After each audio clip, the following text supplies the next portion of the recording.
Hello dear students, MBS maths classes में आप सभी का स्वागत है। तो मेरे प्यारे बच्चों, आपका जो ये सेशन चलता है मैथ का चल रहा है, 12th क्लास का मैथ, और टॉपिक देख रहे हैं हम मैट्रिक्स। और आपकी एक्सरसाइज चल रही थी 3.2। ठीक है, उसमें हम क्वेश्चन नंबर 9 देखेंगे और क्वेश्चन नंबर 8 तक हमने लास्ट क्लास में कर लिया था। ठीक है, आप प्रॉपर नोट्स बना रहे होंगे और प्रॉपर रिवाइज भी कर रहे होंगे। ठीक है, क्वेश्चन नंबर 9 देखेंगे हम। ठीक है, तो वो कह रहा है find x and y if ये इक्वेशन दी हुई है 2 इंटू ये मैट्रिक्स दिए, प्लस में मैट्रिक्स दिए, इक्वल टू में ये दिए है। ठीक है, तो सबसे पहले हम सॉल्व कर लेते हैं, 2 का मल्टीप्लाई अंदर कर देते हैं। तो सॉल्यूशन देखेंगे आप लोग, तो 2 का मल्टीप्लाई अंदर करेंगे तो ये बनेगा 2 6 0 2x बनेगा। ठीक है, और प्लस फिर क्या है y 0 1 2 है। ठीक है, इक्वल टू में क्या है 5 6 1 8 है। ठीक है, अब इनको ऐड कर दो तो 2 प्लस बाई होगा, ये 2 इंटू बाई नहीं होगा, 2 प्लस बाई होगा, ये ध्यान रखेंगे, 2 प्लस बाई। और 6 प्लस 0 6 हो जाएगा, 0 प्लस 1 1 हो जाएगा, 2x प्लस 2 2x प्लस 2 ही होगा ये। ठीक है ना, चलिए ये किसके इक्वल है 5 6 1 8 के इक्वल है। ठीक है, अब यहाँ से बेटा इक्वलिटी इक्वल ऑफ मैट्रिक्स, हमने इक्वलिटी ऑफ मैट्रिक्स पढ़ा था। ठीक है ना, मैट्रिक्स ए का और मैट्रिक्स बी के जो एलिमेंट है, कॉरस्पॉन्डिंग एलिमेंट है, वो एक दूसरे इक्वल हो जाएंगे। जैसे A11 हो गया, ये B11 हो गया, तो A11 इक्वल हो जाएगा B11 के। ये कब होता है, एडिशन ऑफ मैट्रिक्स में हमने पढ़ लिया था, जब ऑर्डर सेम होता है। तो 2 प्लस बाई किसके बराबर इक्वल हो जाएगा 5 के। तो sir 2 plus y equal to हो जाएगा 5 के, तो यहाँ से y की वैल्यू निकाल देंगे तो आ जाएगी 3। तो y की वैल्यू आ गई। ऐसी x की निकालनी है तो 2x प्लस 2 इक्वल टू किसके हो जाएगा 8 के हो जाएगा। तो 2x प्लस 2 इक्वल टू हो जाएगा 8 के, तो 2x इज इक्वल टू 6 हो जाएगा, तो x की वैल्यू आ जाएगी 3। तो y की वैल्यू भी 3 आ गई और x की वैल्यू भी 3 आ गई। बस यही पूछ रहा था कि x y की वैल्यू फाइंड आउट करिएगा। ठीक है ना, एडिशन ऑफ मैट्रिक्स में हमने पढ़ा था equality of matrix, corresponding element क्या हो जाते हैं इक्वल हो जाते हैं। ऑर्डर कैसा होना चाहिए सेम, और नंबर ऑफ एलिमेंट भी कैसे होने चाहिए इक्वल। देखो नंबर ऑफ एलिमेंट यहाँ भी 4 हैं, इसमें भी 4 हैं। कि सर यहाँ पे 4 कहाँ है बेटा, ये एक ही काउंट किया जाएगा, ये 1 हो गया, 2 ये हो गया, तीसरा ये हो गया, चौथा ये हो गया, 4 यहाँ पे हैं और 4 ही यहाँ पे एलिमेंट हैं। और कॉरस्पॉन्डिंग एलिमेंट कैसे हो जाएंगे इक्वल हो जाएंगे। ठीक है सर, ये बात तो हमें समझ में आ गई। चलिए हमने ये देख लिया था, अब देखेंगे हम question number 10। Question number 10, question number 9 समझ में आ गया होगा। ठीक है, 10 में solve the equation for x by and z. तो उसने मैं मैट्रिक्स लिख देता हूँ, equation 2 into x z y t, x z y t ये हो गया, प्लस के 3 into 1 minus 1 0 2 1 minus 1 0 2 equals to में 3 इंटू 3 5 4 6 3 5 4 6 ये हो गया। वो कह रहा find X by Z and T, इन सब की अननोन वेरिएबल्स की वैल्यू निकालनी है। ठीक है सर, निकाल देंगे। तो यहाँ पे सॉल्यूशन आप देखेंगे जैसे ही, तो 2 की मल्टीप्लाई अंदर कर दो, तो 2 की करोगे तो ये 2x हो जाएगा, ये 2z हो जाएगा, ये 2y हो जाएगा, ये 2t हो जाएगा। ठीक है सर, अब 3 की मल्टीप्लाई अंदर कर दो, ये 3 हो जाएगा, माइनस के 3 हो जाएगा, 0 हो जाएगा, और ये हो जाएगा 6। ठीक है सर, इस 3 की मल्टीप्लाई अंदर कर दो, 3 इंटू 3 9 हो जाएगा, और 3 इंटू 5 15 हो जाएगा, और ये 3 इंटू 4 12, 4 तिया 12, 3 इंटू 6 यानी कि 6 तिया 18 ये हो गया। अब इस वाले को लेफ्ट हैंड साइड को जोड़ लो, तो क्रॉसपॉन्डिंग एलिमेंट को जोड़ देंगे तो 2x प्लस के 3, तो ये बनेगा आपका 2x प्लस के 3, और 2y प्लस के 0 करेंगे तो ये बनेगा 2y, 2z प्लस के 3 करेंगे तो ये 2z माइनस के 3 हो जाएगा। ठीक है, और ये 2t प्लस के 6 हो जाएगा, ये 2t हो जाएगा प्लस के 6। तो हमने ऐड कर दिया, और ये किसके इक्वल है आपका, तो ये है सर 9 15 12 18 के इक्वल है। तो यहाँ से आप क्या काम करेंगे, क्रॉसपॉन्डिंग एलिमेंट को इक्वल रख देंगे। तो 2x प्लस 3 इक्वल टू क्या आ जाएगा 9। तो यहाँ पे निकालना शुरू करते हैं, 2x प्लस 3 इक्वल टू आ गया 9, तो 2x इज इक्वल टू 3 इधर चला जाएगा तो ये 6 हो जाएगा, और x की वैल्यू आ जाएगी 3। तो ये x की वैल्यू 3 आ गई। अब z के निकालने हैं, तो 2z माइनस के 3 इक्वल टू कितना हो जाएगा 15, तो 2z माइनस के 3 इक्वल टू हो जाएगा 15, तो 2z इक्वल टू हो जाएगा 18, और z की वैल्यू यहाँ पे 2 से डिवाइड कर देंगे तो 9 आ जाएगी। कितनी आ जाएगी 9। अब 2y इक्वल टू कितना हो जाएगा 12। ठीक है सर, ये भी समझ में आ गया। तो 2y इक्वल टू हो जाएगा 12, तो यहाँ से y की 2 से डिवाइड कर देंगे तो ये आ जाएगा 6। तो बाई की वैल्यू आ गई 6। अब टी की वैल्यू निकालनी है, तो 2t प्लस के 6 से क्या हो जाएगा 18। तो सर ये 2t प्लस के 6 इज इक्वल टू हो जाएगा 18, 6 इधर चला जाएगा तो 2t इक्वल टू 12 आ जाएगा और t की वैल्यू कितनी आ जाएगी 6 आ जाएगी। टी की वैल्यू कितनी आ जाएगी 6 आ जाएगी। तो ये समझ में आ गया होगा, हमने एक्स वाई और जेड टी की वैल्यू निकाल डाली। तो क्वेश्चन नंबर 10 आपका कंप्लीटली सॉल्व हो गया है। ठीक है, अब देखेंगे बच्चे क्वेश्चन नंबर 11। क्या देखेंगे अब हम क्वेश्चन नंबर 11 देखते हैं। ठीक है, क्वेश्चन नंबर 11 देखेंगे। क्वेश्चन नंबर 11 में मैं मैट्रिक्स लिख देता हूँ। वो कह रहा है इफ, ठीक है, आपकी एनसीईआरटी की बुक का ही है, बिल्कुल परेशान नहीं होना। मैं एग्जाम्पल भी कराऊंगा और एक्सरसाइज भी कराऊंगा। -1 और 1, ठीक है सर। इक्वल्स टू में रखा है 10 5, ठीक है सर। वो कह रहा है then find the value of x. तो वैल्यू पूछ रहा है, फाइंड करने के लिए बोल रहा है एक्स एंड वाई। तो एक्स और वाई को फाइंड आउट करना है, तो सॉल्व कर देते हैं। तो सॉल्यूशन देखेंगे, पहले इस एक्स के अंदर मल्टीप्लाई कर दो, तो ये होगा सर 2x 3x। ठीक है, अब इस बाई की मल्टीप्लाई अंदर कर दो, तो सर माइनस के बाई और प्लस के बाई हो गया। इक्वल्स टू में कितना है 10 और 5 है। ठीक है, अब इन दोनों को जोड़ दो, तो जोड़ेंगे तो मैं यहाँ सॉल्व कर देता हूँ इसे इधर। तो जोड़ेंगे 2x माइनस के वाई हो जाएगा, 2x माइनस के वाई, ये 3x प्लस के वाई हो जाएगा, 3x प्लस के वाई हो जाएगा। तो ये एक मैट्रिक्स बन गई और ये किसके इक्वल है 10 और 5 के। तो देखो 1 बाई 1 ऑर्डर किए, ये भी 1 बाई 1 ऑर्डर किए। बेटा इसे 2 कॉलम मत मान लेना, ये एक ही एलिमेंट है ना। तो 1, इसमें 2 तो रो है और 1 कॉलम है, इसमें 2 रो है 1 कॉलम है। तो क्रॉसपोंडिंग एलिमेंट इक्वल हो जाएंगे। तो 2x minus Y equal to कितना हो जाएगा, यहाँ रख देते हैं। तो 2x minus Y equal to हो जाएगा सर 10 और 3x plus y equal to कितना हो जाएगा 5। 3x plus y equal to हो जाएगा 5। बाई से बाई कैंसिल हो जाएगा, जब जोड़ेंगे तो ये हो जाएगा 5x और इधर हो जाएगा 15। तो x की वैल्यू आ जाएगी 3। अब जो x की वैल्यू आई है किसी भी इक्वेशन में रख दो, तो ऊपर वाली में रख दें, इसमें रख देते हैं। तो जब इसमें रखोगे x की वैल्यू तो 2 इंटू 3 हो जाएगा, माइनस के वाई इक्वल टू 10 हो जाएगा। ये 3 दूनी 6 उधर चला जाएगा, तो माइनस के वाई इक्वल टू माइनस का तो ये 4 हो जाएगा। वाई की वैल्यू -4 आ जाएगी। कितनी आ जाएगी -4 आ जाएगी। तो ये क्वेश्चन नंबर 11 भी आपका सॉल्व हो गया। क्वेश्चन नंबर 11 हो गया। अब देखते हैं अगला क्वेश्चन।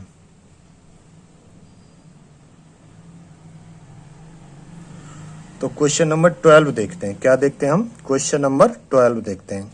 तो क्वेश्चन नंबर 12 देखोगे तो 12 में मैं इक्वेशन लिख देता हूं। तो x by Z W, x Y Z W, ठीक है सर, इक्वल टू है x 6 -1 2w, ठीक है सर। और ये प्लस है इसका फिर, और ये है आपका 4 Z plus W X plus Y और 3, ये है। वो कह रहा फाइंड, क्या find X by Z, X by and W. तो X by Z and W, ये वैल्यू फाइंड आउट करनी है, ये वैल्यू फाइंड आउट करनी। ठीक है बेटा, कोई बात नहीं, ठीक है ना, डिस्टर्ब नहीं होना है आपको, हमें अपने टारगेट पे फोकस करके रखना है। तो सॉल्यूशन देखेंगे, पहले इस 3 का मल्टीप्लाई अंदर कर देते हैं, ठीक है sir. Sorry, 3x 3y 3z 3w, ये हो गया इक्वल टू। अब इनके क्रॉसपोंडिंग एलिमेंट को जोड़ देते हैं, x प्लस 4 हो जाएगा ये, तो सर ये x प्लस 4 हो जाएगा। ये 6 प्लस के ये हो जाएगा बेटा, 6 प्लस के x प्लस के y हो जाएगा। मल्टीप्लाई मत कर देना 6 की, -1 ये हो जाएगा, तो -1 प्लस के z प्लस के w हो जाएगा।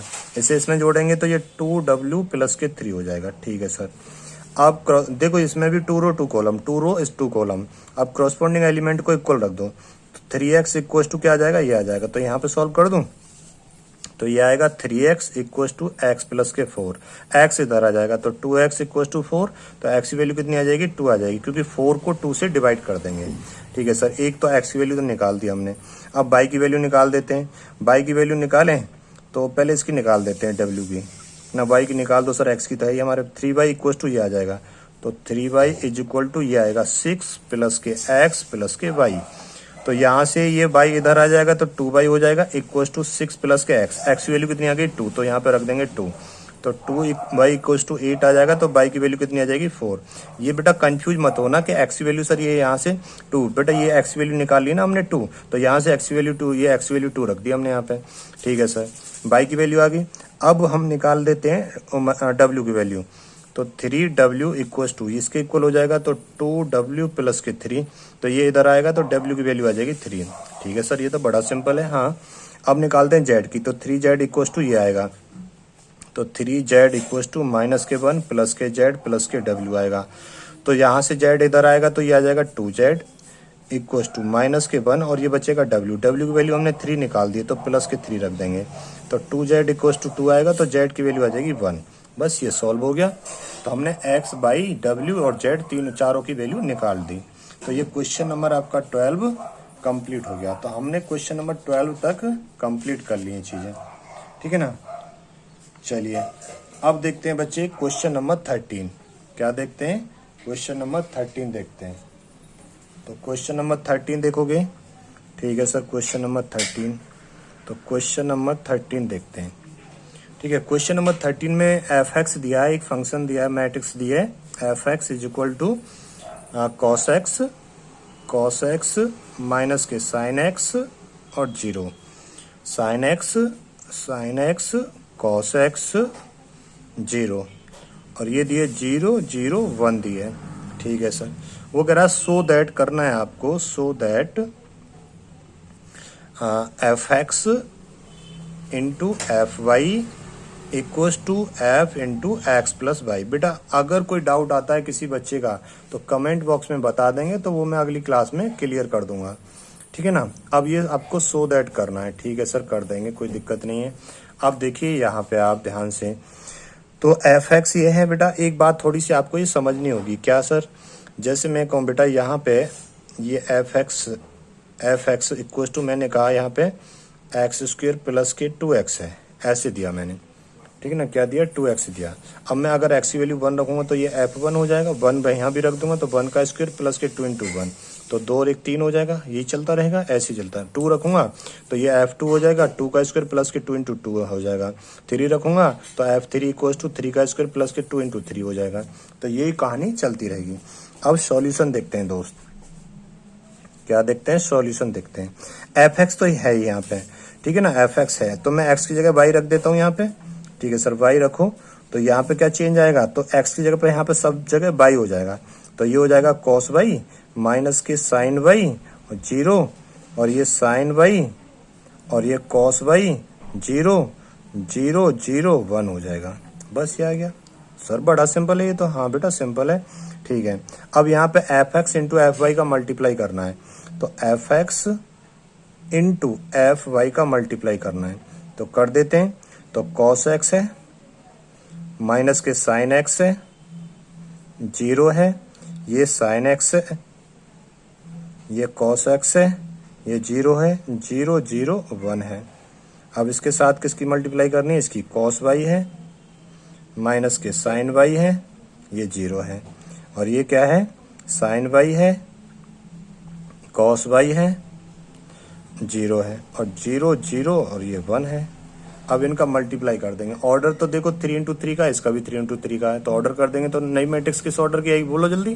तो ये तो मैंने अच्छे से बता रखा है आपको, नई मैट्रिक्स किसकी आएगी बोलो जल्दी। 3 × 3 ऑर्डर की आएगी। ठीक है सर, ये बता रखा आपने। अब देखो यहाँ पे मल्टीप्लाई करते हैं, तो मैं रखना शुरू करता हूँ इन्हें। तो फर्स्ट रो है, ये फर्स्ट रो है, इसका मल्टीप्लाई फर्स्ट कॉलम के साथ करना है, ध्यान है ना। तो cos x into cos y, तो ये हो जाएगा cos x into cos y। ठीक है ना, प्लस तो ये माइनस के sin x sin y हो जाएगा। ठीक है, 0 की 0 में करेंगे तो ये 0, 0 को छोड़ ही देंगे, 0 नहीं लिख रहे हम। क्या लिख दूं यहाँ पे? लो लिख दिया 0। अब सेकंड रो की मल्टीप्लाई करेंगे हम फर्स्ट कॉलम में, तो sin x into cos y हो जाएगा, ये sin x into cos y हो जाएगा, cos x into sin y, यानी कि प्लस के sin y कर दूं, sin y into cos x हो जाएगा। 0 की मल्टीप्लाई 0 के साथ करेंगे तो 0 आ जाएगा। अब थर्ड रो की मल्टीप्लाई करनी है हमें फर्स्ट कॉलम के साथ में, तो ये तो 0 ही आएगा, प्लस के 0 की इसमें करेंगे ये भी 0 आएगा, 0 की और 1 की 0 में करेंगे तो ये भी 0 आएगा। तो ये तो कर दिया। अब फर्स्ट रो की मल्टीप्लाई करेंगे हम सेकंड कॉलम के साथ में, तो cos x minus into minus के साइन एक्स, तो यहाँ ऐसे लिख देता हूँ मैं, minus sine by into cos x, ठीक है, माइनस साइन एक्स और ये माइनस के sine x into cos y हो जाएगा। ठीक है सर। अब बेटा जीरो की जीरो में करूंगा तो प्लस के जीरो छोड़ ही दो इसे। अब सेकंड रो की मल्टीप्लाई करनी है मुझे सेकंड कॉलम के साथ में, साइन एक्स माइनस के sine x into minus sine y, तो ये माइनस बाहर ले लेता हूँ, ये हो जाएगा साइन एक्स और इंटू साइन बाई। अब कॉस एक्स किसके साथ में करनी है, प्लस के, cos x into cos by.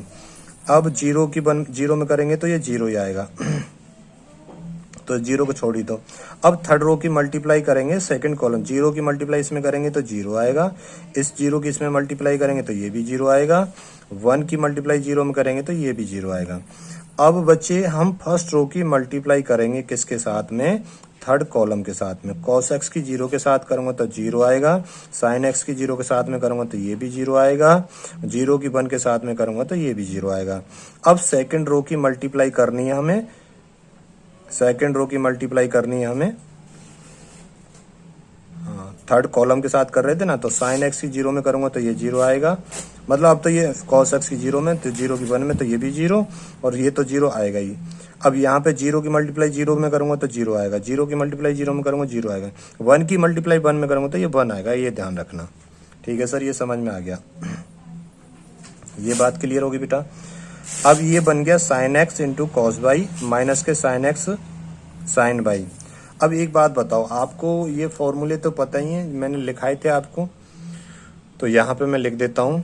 अगर जैसे मैं फॉर्मूलों की बात करूँ, जैसे मैं कहता हूँ यहाँ पे साइन एक्स प्लस वाई का फॉर्मूला लिखता हूँ मैं, तो आपने 11th क्लास में पढ़ा होगा, sine x cos y plus के कॉस एक्स साइन वाई। अब साइन एक्स माइनस वाई का फॉर्मूला, तो सर ये होता है sine x cos y minus के कॉस एक्स साइन वाई। अब एक होता है कॉस वाला, कॉस एक्स प्लस वाई का formula sir, cos x cos y minus की साइन एक्स साइन वाई। ठीक है ना, कॉस वाले में प्लस की जगह यहाँ माइनस आ जाता है। अगर हम लेंगे कॉस एक्स माइनस वाई का फॉर्मूला, तो ये हो जाएगा cos x cos y plus हो जाएगा यहाँ पे साइन एक्स साइन वाई। तो ये हो गए फॉर्मूले। अब एक बात बताओ, ये कॉस एक्स कॉस वाई है, कौन सा है, कॉस एक्स कॉस वाई वाला है, तो और बीच में क्या आ रहा है माइनस, तो क्या हो जाएगा, कॉस एक्स प्लस वाई हो जाएगा। ये बात समझ में आ गई। तो अब यहाँ पर नए तरीके से लिखेंगे हम, तो ये बन जाएगा sir cos x plus Y बन जाएगा। अब बेटा यहाँ पे sine x cos Y, sine x cos Y बीच में प्लस आ रहा है, ठीक है ना, साइन वाई कॉस एक्स, देख रहे हो मैच कर रहे हो, तो ये क्या बन जाएगा साइन एक्स प्लस वाई, तो ये हो जाएगा sir sine x plus y. अब ये तो जीरो है ही, तो जीरो यहाँ रख देंगे। अब बेटा यहाँ से मैं माइनस कॉमन ले लूंगा, तो आपको पता ही है, तो ये क्या बनेगा sine by into cos X, तो sine by into cos x, sine by into cos X, और यहाँ पे साइन एक्स, तो किसका बन जाएगा, माइनस कॉमन ले लूंगा, तो ये सारा यहाँ बीच में प्लस हो जाएगा, तो प्लस वाला ये हो जाएगा बेटा। ठीक है ना, तो प्लस वाला क्या लगा देंगे ये, तो यहाँ पे क्या आ जाएगा माइनस के साइन और एक्स प्लस वाई कर दो या वाई प्लस एक्स कर दो। अब ये क्या है, यहाँ से मैं ये से देखो cos x cos y, cos x cos y minus के साइन एक्स साइन वाई, तो ये कॉस एक्स प्लस वाई का हो जाएगा। तो ये फॉर्मूला हो गया कॉस एक्स प्लस वाई का, और नीचे तो जीरो ही है, और इसमें तो कुछ नहीं करना, ये भी जीरो ये भी जीरो ये वन, तो ये आपका F x into F Y आ गया। क्या आ गया, F x into F Y आ गया। अब हमें क्या निकालना था, इक्वल टू में एफ एक्स प्लस वाई निकालना था। तो यहाँ पे देखेंगे थोड़ी देर के लिए, एफ एक्स प्लस वाई, कुछ नहीं करना, जैसे एक्स की जगह पे यहाँ पे वाई रख दिया था, तो अब के एक्स की जगह पे एक्स प्लस वाई रख देंगे।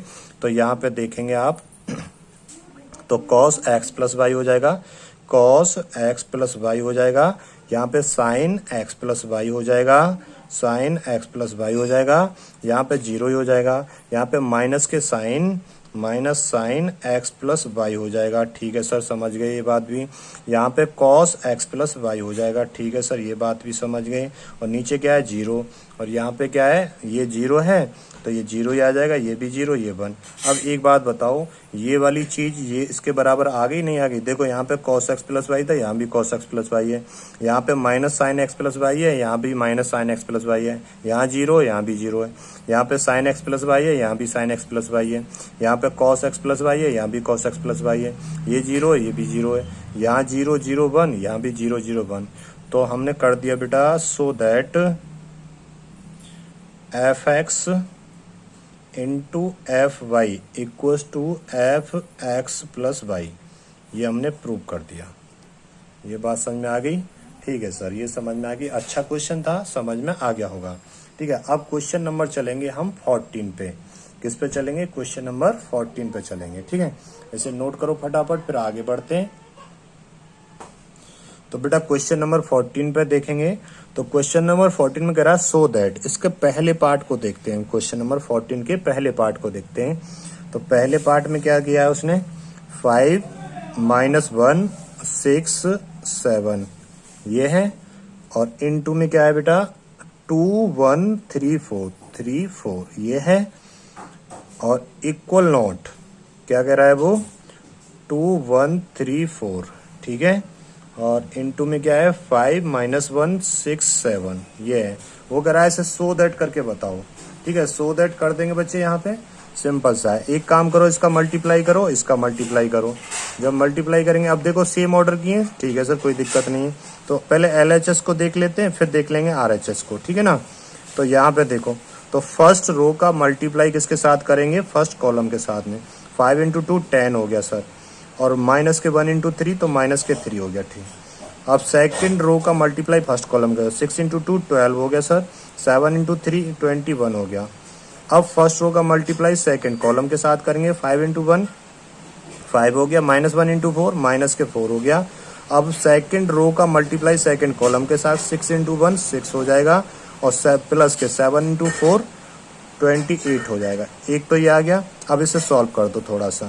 तो सर 10 में से 3 गए, 7 बचे, ये कितना? 33 हो गया, ये कितना? 1 हो गया, और ये कितना? 34 हो गया। तो हमने LHS तो सॉल्व कर दिया। अब देखते हैं हम RHS को, राइट हैंड साइड को। अब यहाँ पे तो फर्स्ट रो का मल्टीप्लाई फर्स्ट कॉलम के साथ में करेंगे आप, तो 2 × 5 10 हो जाएगा, 1 × 6 6 हो जाएगा, 3 × 5 15 हो जाएगा, प्लस के 4 × 6 24 हो जाएगा। ठीक है ना? इसका भी कर दिया। अब फर्स्ट रो का सेकंड कॉलम के साथ में 2 × -1 माइनस के 2, 1 × 7 प्लस के 7 हो जाएगा।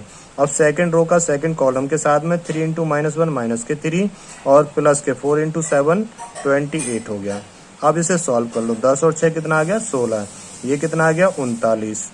ठीक है सर, ये कितना आया? 5। ये कितना आ गया? 3 जाएगा तो 25 आ जाएगा प्लस का। अब एक बात बताओ बेटा, जो हमने ये LHS और RHS बराबर आया क्या? नहीं आया, तो हमने बस शो कर दिया। बस इतना ही सॉल्व करना है आपको। ठीक है ना? इतना ही आपको सॉल्व करना है। क्लियर है इतनी बात? ठीक है, तो यहाँ से आगे के क्वेश्चन हम अगली क्लास में देखने वाले हैं। और बेटा ज़्यादा से ज़्यादा चैनल को शेयर करना है, ये आपको सपोर्ट करना है। मैं सारा कराऊंगा, आपका एक्सरसाइज भी कराऊंगा, एग्जाम्पल भी कराऊंगा, बिल्कुल बेसिक से टॉप लेवल तक कराऊंगा बाइलिंगुअल में। अगर किसी बच्चे को कहीं डाउट आएगा तो वो अपना डाउट कमेंट बॉक्स में पूछ सकता है, तो अगली क्लास में मैं क्लियर कर दूंगा। तो अपना ध्यान रखिएगा और पढ़ते रहिएगा। ठीक है, डे बाय डे क्लास देखनी है, और चैनल को शेयर करते रहना अपने दोस्तों को। कितना टाइम लगेगा बच्चे? 30 से 40 सेकंड लगेंगे शेयर करने में। ठीक है, चलिए, थैंक यू सो मच। जय हिंद, जय भारत।